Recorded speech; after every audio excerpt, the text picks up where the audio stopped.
at Studio 17 in downtown Pensacola, inside Florida Insurance Agency. It's another episode of Covered and Closed with David Redmond. And today we have Randy Bricker and Allie Bricker, and we're going to talk about some market updates about real estate and another subject that is very dear to my heart. Mine as well. We're all of us. Yeah, we have fellow board members about Capstone Learning Academy, and we're going to talk a little bit of Capstone and the golf tournament that Allie is helping to put on, and we're probably going to go more in depth about that. Yep, absolutely. Randy, Allie, it's a pleasure to have you guys here. Wealth of knowledge sitting in this room. I mean, I've known Randy for a long time, since I've been in Pensacola and in the mortgage business, the real estate side, and Randy has obviously been one of the best, and that has translated down to the second generation of the Brickers, which is Allie sitting here, and she does an amazing job. And every time I've ever worked with her, first class, professional, knowledgeable. So we're excited to have you here. Not only talk about real estate, not only talk about what you see the market doing, your perception of it, a little bit about Pensacola, but also Capstone. I mean, it's exciting for me to be sitting here and talk about Capstone. And if you've ever had the pleasure of going down to Capstone and being involved with Dr. White and that organization, it gives you a different perspective and meaning to what they do. And it's life-changing. So, and Allie does the golf tournament every year, which is a huge fundraiser for Capstone. And I can tell you from firsthand experience, she does an amazing job. The tournament is first class across the board. And so we're excited to participate in it again this year. So thank you for all your hard work. Thank you. It's going to be fun. And we're looking forward to it. So Randy, we're going to throw you on deck first, since you are the senior bricker in the room. And, kind of tell us a little bit about the evolution of Randy Bricker, and how, I was able to go to Hubs, and every time I went to the bathroom, all I saw was, ask Randy. Just ask Randy. Just ask Randy. Just ask Randy. It's Just my ask trademark. Randy. Well, you know that trademark, I don't know if you go back, but it was called Just Ask Jeeves, which was then bought out by Google. So then it became a Google search engine. Wow. So if you go back and you look at Just Ask Jeeves, it had the same logo, which I changed, and then had a butler with his arm up, but now it has me up there. Yep. But I mean, a lot of people don't realize that, but that's where I got that from, and I've been branding it forever, mainly because I spent 20 years in the car business, and I was very fortunate that I got to know everybody in town, and then I transitioned into real estate, and so my phone, which 7,000 minutes plus a month, it rings all the time like it is right now, asking me, hey, where can I get the best deal on this? Who can? Just ask Randy. Just ask Randy. That's how that started. But I've been doing real estate now for 18 years. I got in 2007. And, of course, the minute I got into it, I mean, I prayed about it. It was a hard decision, but it was all I ever dreamed about. Well, I was going to ask you, what made you transition from cars to real estate? That's a great question. I always wanted to do it. That was just like in the back of my mind. It was like the thing to do, and I was like, how do I get there? And at the time, my wife, we have 3 daughters, and of course they were young, and, that's not the time you want to really take that leap of faith. And when you have a job that you do very well and get paid very well, but it was, I was like, this is the time. And I was given an opportunity from Danny Zimmer, if you remember Danny. I know Danny well. Saw him last weekend. Yep. So Danny recruited me, got me into it. And, of course, as soon as I jumped in, the bottom tanked, but you know what? I'm telling you. Timing's everything. No, seriously. It was a God thing, because I made more in my first year in real estate than my best year in the car business, and it never changed, and that's not the norm, because in our industry, it's sink or swim. And right now you have so many agents that are starving, and it's because when the market's good, everybody wants to be a realtor, and you know that, David. I mean, you deal with us every day. And so it's like, you're always getting these newbies that have no clue. And, it is a sink or swim industry. Well, from my perspective, and again, of course, I've never been on the realtor side of it, but the mortgage side is very similar. Is that I have found that the people that get into this industry when it's the toughest are the most successful over time because they learn what they have to do, what they need to do. And you alluded to it earlier, but just ask Randy, it's networking and relationships and accountability and professionalism and knowledge. And when you gain all that through the trial and fire per se, then you become better than your peers. Yeah. Because of it. You know, it's, I thought I had a grasp on marketing. You know, I've been doing Blab TV since '96. I did Blab TV with you a couple times. But I did it when I was in the car business as well, and it's always worked for me, and it still does. But now with all this AI and all this social media and all these different things, I mean, Hey, that's why we are here today, my friend. Yeah, Yes. We're trying to take advantage of all that. I get it, but it is. I'm not gonna lie to you. I mean, it's overwhelming. It is. You know, to your point, this morning I was trying to think about how the dynamics change, and it's more self-centered. And if you think about it, a lot of the new entrepreneur or new businesses, the owner or the business owner are taking these steps on their own with all of the ease of doing marketing. But is anybody talking about how stressful that is? No, And how but much it work is. it can be? I mean, it's a lot of documentation, a lot of content creation, a lot of time management. Yep. It may be easier from monetary or budget wise, but at the end of the day, like even myself, I feel exhausted, right? I'd rather pay somebody to do it, but Sure, not, correct. not because I am lazy, but I mean, it's not because I'm lazy. You know, it's like I like to focus on what I know, you know, Sure. and I focus on real estate and the markets, and I follow everything that I can do to help my clients. But, you know, I would say over 70% of my business is repeat and referral. Sure. And so I can't grasp understanding a lot of this, but now that's one of the best things about having Allie work with me. You know, she gets it. She gets a lot of that, but it's a process. That AI stuff scares me. Well, that's a good way to segue I was to going to say, Allie. that's a great way to say, how do we go from the old school to the Here new you school go, and what the Allie. perspective of that is? Yeah, I'm keeping him young. Trying to. A bunch of different ways. Yeah, As a co-worker and a daughter. Yeah.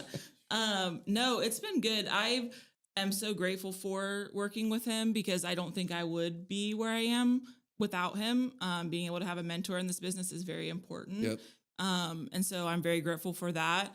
And I think we work really well together in that of he knows the old school, knows what's worked, but I'm also keeping up with what's new and what's changing, which is a little bit easier for me to keep up with. And let me ask you this. So with that being said, from that perspective, what do you see? I mean, you were just alluding to it earlier, and we're all trying these different things. Sure. And we're all kind of going out on a ledge of a little unfamiliarity because we don't know. So what do you see that you really feel like is making a splash, if that's the term, Yeah. or, you know, you're seeing some movement from those activities?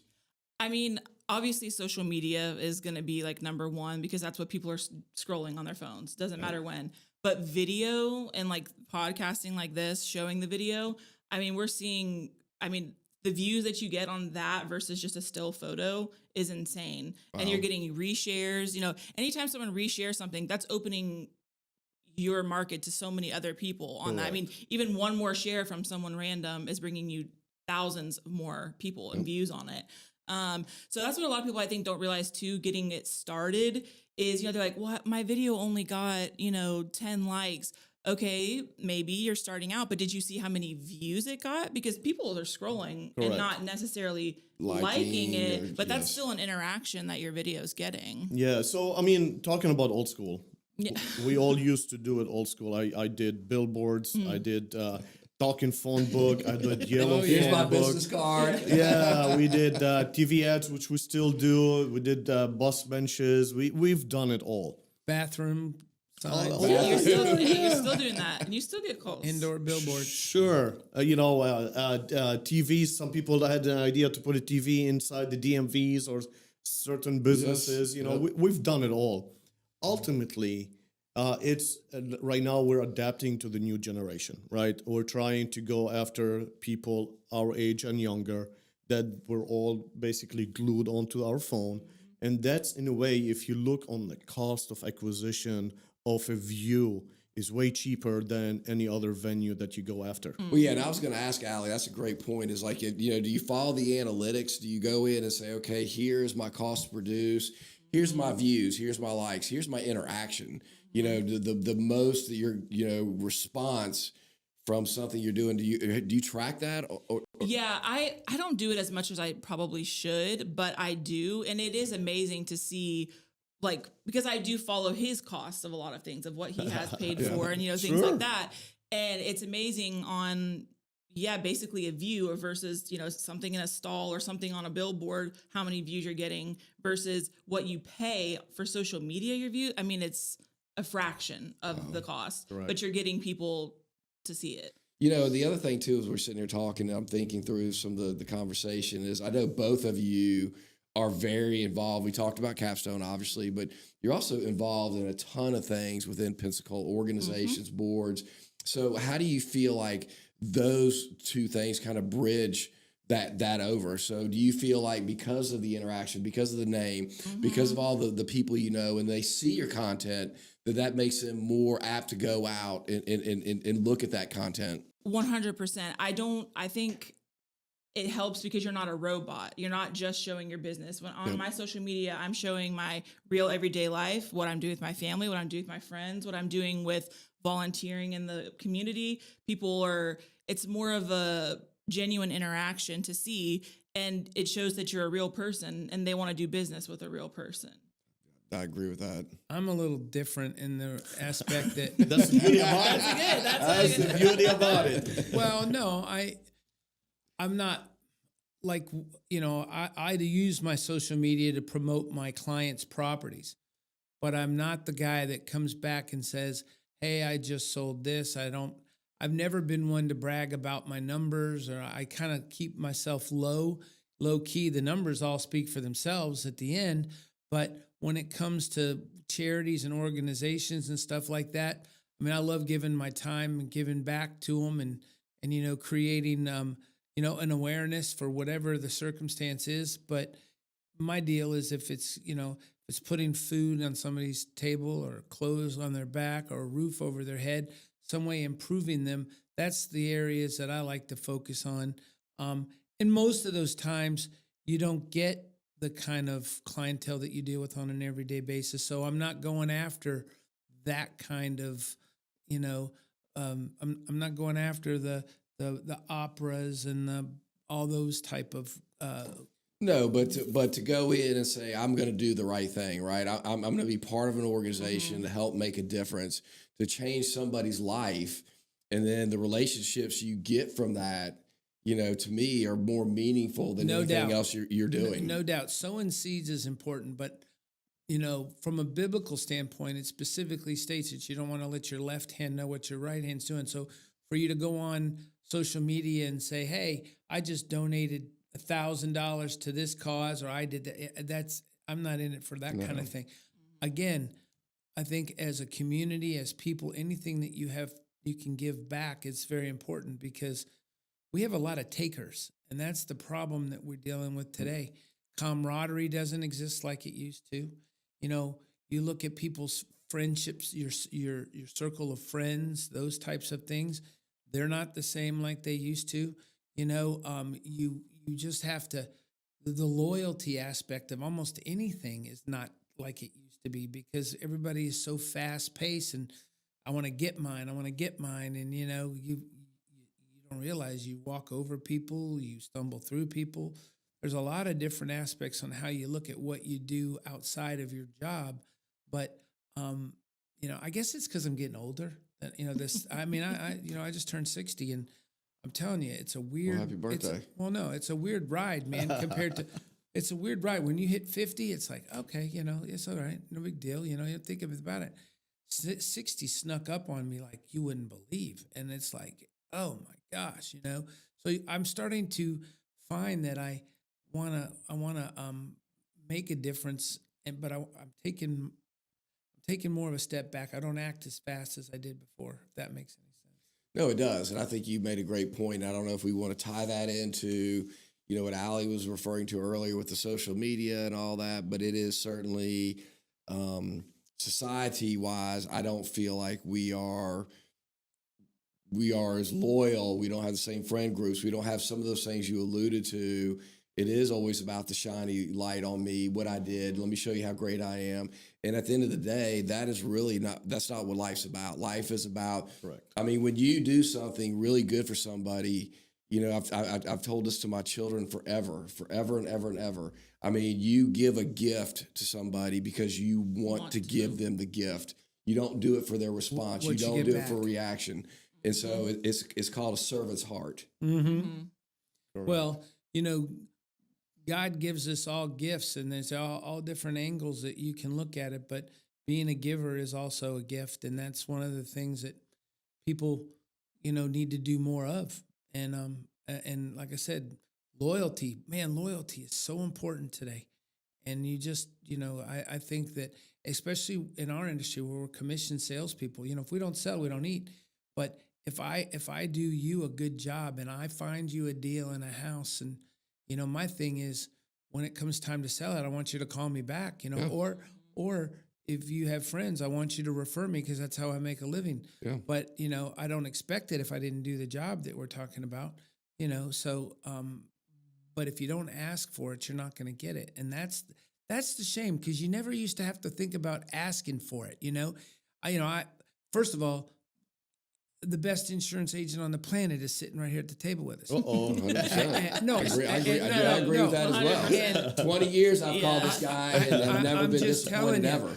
all my clients, thank you. all my clients, Yep. everybody that I get in front of me goes through Wadia's agency here, you know, because I get 100%. quotes, because I don't even wait. I get We just get 'em ahead- we just get ahead of Ryan time. and Adrian, they just get quotes, boom, and then I put it in front of them, and then like, oh, thank you for doing that, you know, whatever. But I do it because number one, they're great at it, but number two, I trust them, and they don't drop the ball.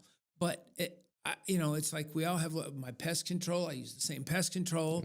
You know, lenders. I got 2 lenders that I've been using, and you know, it's you got to keep those friends close. And I don't do a lot of the. I list more than I do anything. Probably 90% of my list is this buyer's agent stuff is, you know, I mean, I'm telling Changed you, the whole game. it is. It really has changed the whole game. I love people, so I'll do whatever I need to do to help them get whatever they need, you know, as far as real estate's concerned. But one of the things I'd love to see change more in society, much less right in our own circumference, is more loyalty for friendships and all. Well, you know, the thing with loyalty from my perspective is a little bit earned, right? You just alluded to it a second ago. You do a good job. You do the right thing. And we'll go back to Wadi sitting right here. You said the best insurance guy in town. I agree with that. Planet. So, I mean, I'm not only a friend, but I'm a customer. Yeah, I'm me a too. referrer. Sure. I mean, all those things. And yes, I think Wadi is an amazing human being. But that's not why I refer him business. I refer him business because he's so good at what he does. He's very conscientious to the consumer. He's very knowledgeable. He's a problem solver. He never just leaves you sitting there. And we see that a lot. Somebody, you know, the calls aren't returned, or, you know, everybody's your friend until there's a problem. And then your realtor disappears, your home inspector disappears, everybody disappears because there's not, quote, in it for them anymore because they've already, you know, done the sale. And I can tell you, Wadi and his agents have helped me with more things they probably didn't make one dime off of than I could, you know, than I could even describe. You know, so to your point though, David and Randy, it's all about relationship. Yep. It's not just a transactional. Yep. You know, for the insurance side, we depend on building relationships and basically what's the residual business anyway. So it's not me selling you that one policy in 1 year and then be done. It's building a relationship to make sure that we are catering for your needs, for longevity. You know, Pick up the house first. The next thing you know, you got sure, cars. The next correct. thing you know, Build a relationship, build onto other businesses, because I mean, I don't make a lot of money on selling one policy. And it's not just about money, because whenever you're insuring somebody's biggest asset, right? Your life changing if it's not right. Correct. Yes. Correct. And we've seen that during hurricanes. oh yeah, Absolutely. Absolutely. We I mean, do all of that. devastating people. Sure. And we want to be there when it's the doomest, gloomest day in their life is whenever a hurricane hit and they get damage to their house, and now their life is upside down, and they're depending on an insurance that they thought that they had, and you have to be there. Well, I think a way that you really can quantify an individual is not during the good times, because everybody's your friend during the good times. Is when Correct. times aren't good. Correct. Then where's that character of that individual? Sure. And that boils up. We're also brainwashed to think about, what's the best price? What's the best price? And I learned one of the most valuable lessons I've learned when it comes to the industry for insurance with Wadia. And, it's like, my client, well, they're using the same company, but they're a lot lower than you. And you're like, well, first of all, it's not me. We need to find out. And they call Ryan, and Ryan's like, well, that's because their coverage is terrible. Yeah. They're not even covering what they need to be covering in order to make it work. And the difference isn't that much if you compare it when, it's like, it's eye-opening. How many years we've been searching or doing this, and everybody goes for the lowest price. But it doesn't matter until you have the problem. No, until you have the problem. Then they come back and say, well, you're only covered for up to this amount, Right. Can you imagine having to explain that to somebody that you didn't get the, and then as a realtor, well, you gave me the guy, no. Oh yeah, we see that. Now let's change the topic a little bit. Recently there was a rebranding, right? Everybody used to know that Just Ask Randy with an exit sign. Now it's under a different name. The Realty Vault. It's called the Real. You want to talk about it, Allie or Randy? Who wants to lead this? So her concept, the reason why I work with Renee Stewart is because honestly, she's probably the smartest real estate agent I've ever met. And she has her CCIM, she's done everything. And of course, she's very well off because she's made a lot of money in our industry. But the thing is one of the biggest problems with us today, we were talking about pricing and searching and what can I get, everybody's going to these cloud brokers where you get nothing, but your cut's a lot different. Renee decided after 30 years with Exit that they weren't the franchise itself wasn't sowing any more seeds back into the company. It was kind of stale and everything else. And she's like, I'm ready to try something different. And this is a woman, she's we're in the same age bracket. And, and, for her, this is all new territory as well. And so she has a nephew that's in the industry who's really, he gets it. He's like what I'm telling you guys, he gets it. And so she's sowing seeds to build this thing up. And she's like, let's change the name. And she came up with the Realty Vault because we're obviously in a bank. And so we have this huge vault. You should see it now. It's amazing. Beautiful. Yeah. But it was completely redesigned. Only thing missing is a smoke eater and a humidor. but seriously, that's coming too, right? Oh yeah. She calls it the Real Estate Collective. So now upstairs, she redid the entire building. So now we have an attorney that's in house that's going to be staying, has his own office there. We have a lender that's in there. We have I guess it's a home. Somebody that does kitchens and bath Remodeling. Yeah. But she's putting everything. We also have a title company. And a title company. Yeah. So she's got everything in-house now. And she wants to, again, go back to the loyalty thing where we try to help each other and keep it all in-house. And she's like, I don't profit off if we give this guy a lead to go redo a kitchen. I don't make any money off insurance. I don't make any money off of whatever, So, but the idea and what has really attracted agents, because we've been signing up a bunch of agents now, is obviously our split's less than it was when it was with the franchise. But aside from that, it's the idea that she cares. And, that you have a place to go and park and you're not trying to work it out with, an 800 number or dealing with, massive amount of teams who are just really just trying to focus on how much they can get out of you. And when you quit producing, then they don't know you anymore. I mean, there's just, our industry's changing, guys. So that's the thing. And you got to be on the top of it to understand it. But yes, we are now the Real Estate Vault, the Realty Vault, which is a pretty neat thing. Yeah, and our office is she redid everything. It's beautiful. Renee's awesome. You can go to her for anything. I've known Renee for as long as I've known Yeah. you. And Renee is top shelf. Mhm. I mean, I can remember. I mean, we had a partnership at one time with her in her office as a lender, and she was amazing to work with. And to your point, she's never been you ever hate to ever use this word greedy. She always was trying to do the right thing for the next person. And the big picture with Renee was what I always saw her focused on, not the small picture. Where are we going, not where we are today. That's exactly it. Yeah, she's like, where are we moving forward today? You know. So, I mean, I had every intent. I thought I wanted to have my own brokerage, and I almost had it. I mean, I was a franchise, and first thing she said to me was, "That's a good deal." I'm like, "Okay, cool." And she goes, "And I'll help you. We'll get all the bylaws. We'll put them together. We'll come up with a business plan for you, and I'll help you." And I'm thinking, really, she's going to help me do all that? I mean, you know, I wouldn't be working for her anymore. And she's like, "No, I want to see you succeed."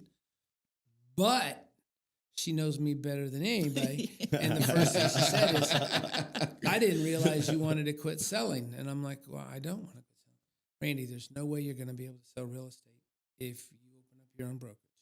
You're going to have to do this and this All and the this. So much admin, managing. all the and this and stuff, this. the management. And then afterwards, I left there thinking, okay, all right. And then I prayed about it, and I was like, you know what? She's right.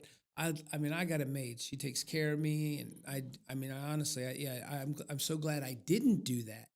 But like I said, the industry's changing a lot, so we're seeing it every day.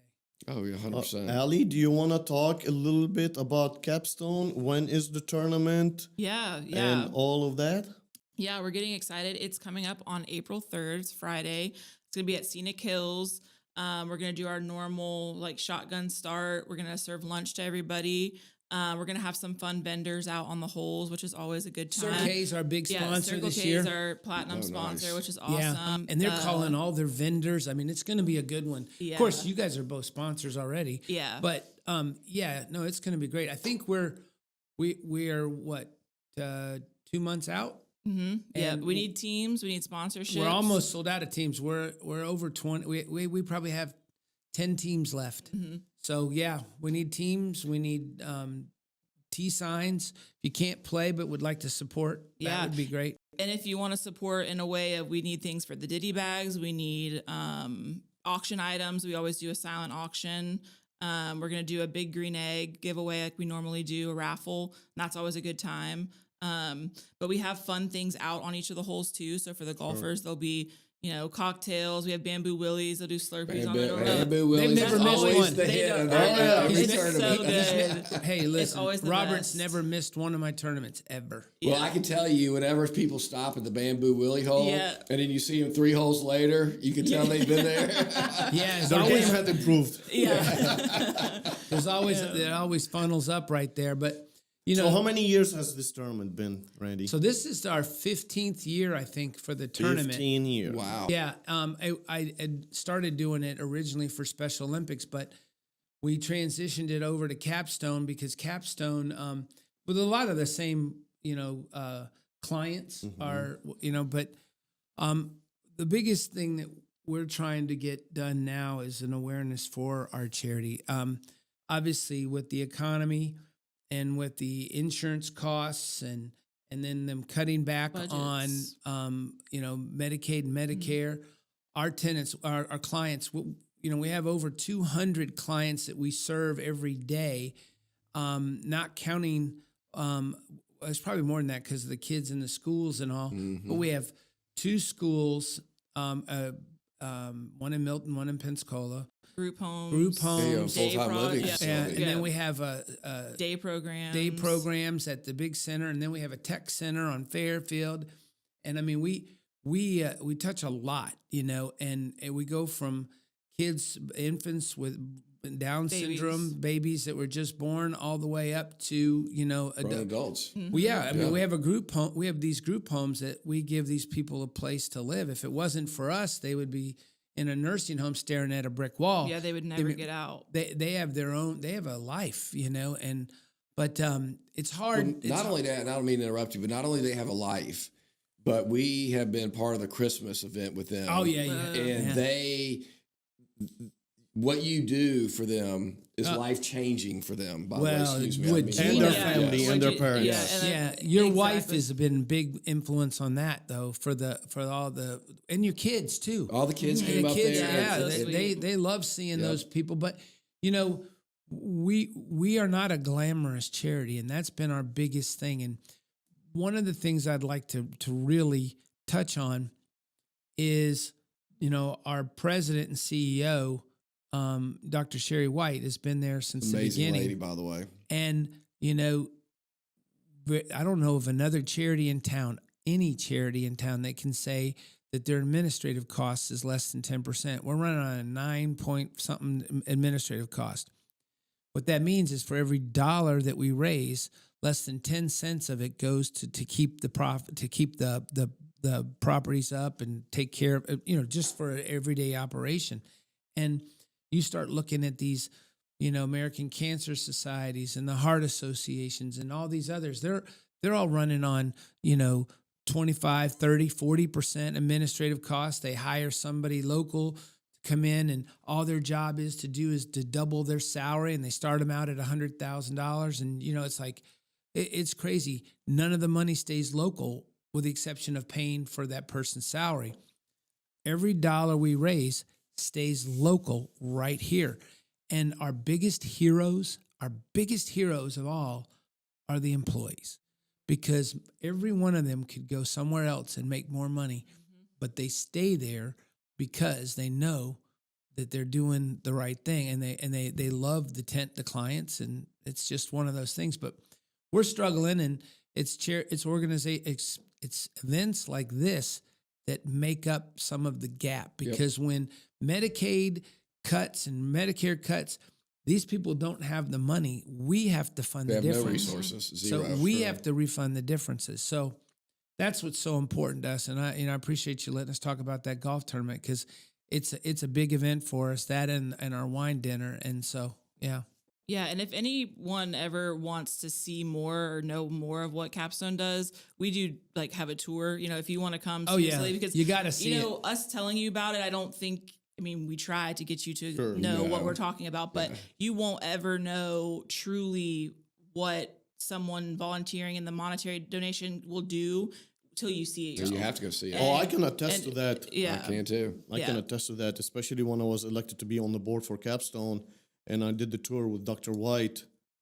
I was almost in tears. Mm-hmm. Yeah. You don't. Well, I can tell you, there. whenever Gina started doing the Christmas stuff with Larson and her class at EDS, then they started like 5th or 6th grade, and now these kids are 9th and 10th graders, and they all still want to go back. Sure. These are all teenage kids that want to go back and participate in this. Their parents aren't making them, but that first year they went, it was so shocking to them from the environment they lived in. Correct. And then now to see what this environment is, but then the servant heart and Dr. White and her staff, I don't think they'll ever get the recognition that they deserve for what they've done in our community, with very little to work with.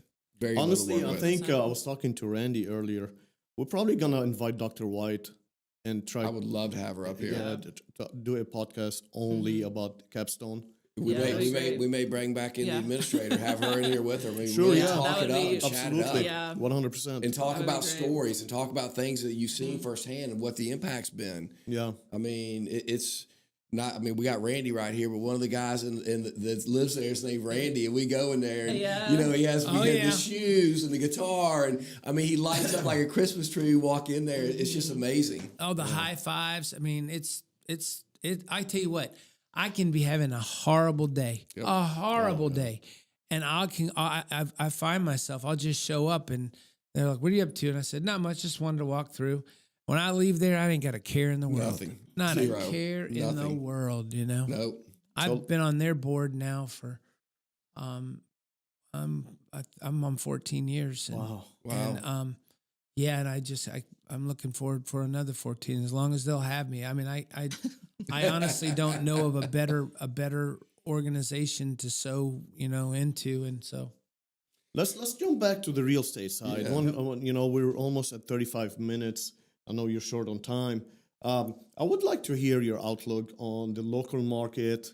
What is your forecast? What do you see happening in the market? So we just had an economic summit at The Vault. Realty at the Vault. Vault, and Rick Harper from he's an economist and a very good one. And Rick Harper was there, and he was showing, there's so much smoke and mirrors about what people talk about on like foreclosures and how they're up 20%. Well, they're up 20% from a 1 to 2% margin, where it's nowhere near. It'd have to be up 70 to 80% to hit anywhere near the kind of margins we were from before. So, if you're waiting for foreclosures and that kind of thing, they're slim and none. I mean, and when they're out, and they're bringing so much money anyway, it's crazy. But my philosophy, as you and I were talking before that we started this, David, is you need to buy. I mean, the interest rates right now are great. People think, well, they're not 3%. Well, no, and let's hope they don't go to 3%, because if they do, that means we're fluffing one side of the economy to compensate for the other, and at the end, everybody loses unless something levels out. And I think We can't have highs and lows without a problem. That's Correct. exactly. And right now, if you can find the house, but the housing prices aren't coming down, the cost to build are definitely not coming down. So if you see the house you want, or you're in that market, it's still a whole lot better than paying rent. So you buy it, and now we always say you love the house and you date the rate. So I mean, when you can drop a point, I like that. Yeah, a point or 2 points, or I don't see 2 points happening, but if you would know better than that on a $200,000 or $300,000 loan. If the rates drop enough, you just do a refi. These guys love doing refis. So, I mean, again, I think it's a good time to buy, and it's a great time to sell if you're wanting to upgrade and do the other, because you don't get the best of both worlds. I mean, the housing market, the prices right now are top dollar for sales. Well, and buyers, we're seeing a lot of incentives. I mean, for new construction, there's always going to be incentives, but even for already living in properties, that sellers are willing to give right now. Seller concessions. Yeah, they're seller concessions. Like they're still willing to give that in order to make the deal work, which is great, which you didn't see when the interest rates were low. You're paying over what the sellers were, so it goes back and forth. But right now, you can get some deals, and we're seeing people get seller concessions just for their closing costs. We're seeing the rate buy downs they're using at their incentives for that. So, I mean, it is definitely the time. The time is now. So, Allie, this question is for you. Okay. From a new buyer, first-time home buyer, or a younger generation that is attempting to buy a home, what kind of advice can you give them? I would say, well, first you got to find a real estate agent that you know and trust 100%. I would say to make sure that you are studying on your own, doing your own research, because not everyone that, just because someone in the business doesn't mean they're going to know everything. So do a little bit of research on your own as well. And look at different properties. The first one you look at, don't think that has to be the one. We get that a lot where they're like, okay, well, let's go. I like this one. But take a look at some more. Make sure you're doing your research on the vendors, like making sure we get good insurance quotes. Do the inspections. Good mortgage rate. Yeah, good mortgage rate. Yeah, a trustworthy lender. But do your inspections like you're supposed to. We do get that every once in a while where they're like, oh, it's okay. My dad can fix whatever the problem is. It's like, I've been hearing that a lot. Well, I mean, My how can your cousin's a dad? contractor. Yeah. Yeah. Like, okay. Well, it's like, how do you fix the problem if you don't know what the problem is? Your dad can still fix it after the fact, but we need to do that inspection to find out. That's So. good. Well, I can say, just to kind of piggyback off the back of that too, from my perspective, from being on the lending side, one of the biggest mistakes that I think first-time home buyers make is they make it with emotion, as you alluded to. They go see the first house, they fall in love with it. And yes, it is a home. Yes, it's where you're going to have your family. That's where you're going to live. But it's also the biggest investment that you're really going to make. And you have to look at it that way. If you look at it as a financial investment, treat it as a financial investment. There's a lot of emotion involved because you're buying a home. Sure. 100%. But if you can peel that back a little bit and look at it statistically on the numbers, you said make sure you're sound, you've got the inspections, you're dealing with a good lender that's taking you and putting you first to make sure you get the program you need, the products you need. You have a realtor that's going to show you the homes that you need, the price range you need, and point out the deficiencies, not just all the great things, but the bad things as well, and really look at it from a financial transaction viewpoint. I think you come out way better. And that'll springboard you. And next thing you know, you'll be calling Allie 20 years from now, buying the $1 million house on the water because you're going to parlay your equity over. So buy it as a house, make it as a home. Yes, exactly. The people don't understand the difference. I don't know. And another thing that's important is people, and I saw it firsthand today. I've got some people from out of town buying it, and I'm like, this new construction stuff's not a bad deal. And I mean, you can get really good deals on these new constructions. And, as long as you plan on staying in that same neighborhood until it builds itself out and give it a couple years, the return is actually pretty good. But you're a first-time home buyer and you don't have the resources. I mean, man, those are definitely a way to look, Well, I mean, just to your point, so now your hot water heater goes out, your AC goes out, your HVAC, which is AC. I mean, that's thousands of dollars. And if you don't have the resources, that makes it really, really difficult. Yeah. No, it's you got to go by your guidance from your realtor too. That's the thing. That's what we do. The biggest, funniest. When people say, "Well, you guys are going to be replaced by."